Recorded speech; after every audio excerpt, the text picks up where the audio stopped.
As Tom gets older, he's leaving behind the world of junior competitions. This means learning more complicated dives to gain higher scores and beat world-class divers who are 5 to 10 years older than him.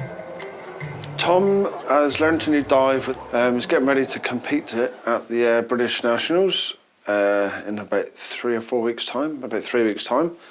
It's a back 2.5 twist, 2.5 somersault pike.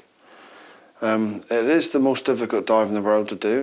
Because it's more difficult, there's a higher risk of you flopping, of duffing the dive. So if you duff the dive, you're not going to get as high marks.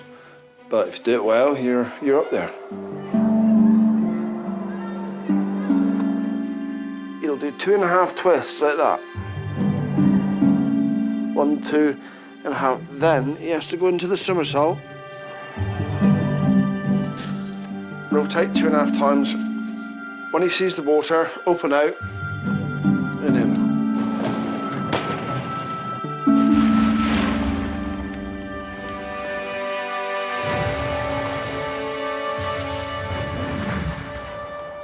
Much better balance, just a fraction high on the kick. It looked like it was fast, but it was early drop, so you're bearing down a little bit on the end. Can you remember the first time you saw Tom? Yes, I was actually given a phone call in this office while I was sat over there, and they said, come over and have a look at this kid, he's quite special. So I went over to the pool and sat down and watched him for 20 minutes, and at the end of that I made the greatest comment ever, and that was that I didn't think he would ever make a diver, but I had no prayer. Now, in my defence, he didn't actually get in the pool. He stood at the back of the first board and cried for 20 minutes and refused to get on and was very stubborn, and there was no way he was doing anything. And it was the attitude, rather than anything else, that made me make the comment. How old was he? He was 7, I think, at the time.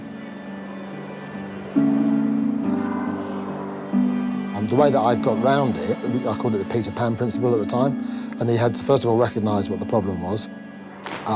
We would send him away, he'd go and have a shower or a swim. He'd come back, hopefully more controlled, and then the aim was to think happy thoughts so that he could fly, as the Darling kids did within the Peter Pan story.